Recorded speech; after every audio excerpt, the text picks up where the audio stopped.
البلوزة الوجدية جوهرة التراث المغربي الأصيل وعنوان هوية المرأة الشرقية. كتعتبر البلوزة الوجدية واحد من أبرز الرموز التراثية والثقافية اللي كأزخر بها الجهة الشرقية ديال المملكة المغربية، وبالأخص مدينة وجدة العريقة.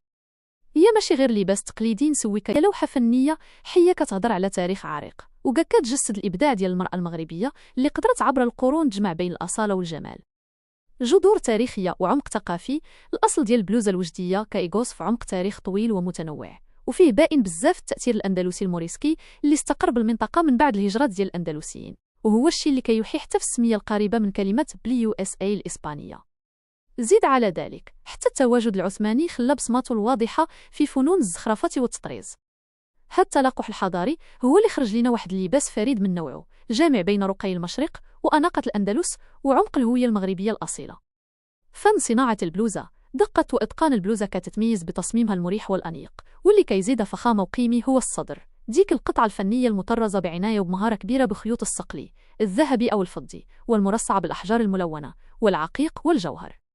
هاد الحرفة كتطلب أيادي ماهرة وصابرة، حيت بزاف من هادشي كيخدموه باليد، الشي اللي كيخلي كل بلوزة تحفة فنية بوحدها ما كتشبهش الأخرى.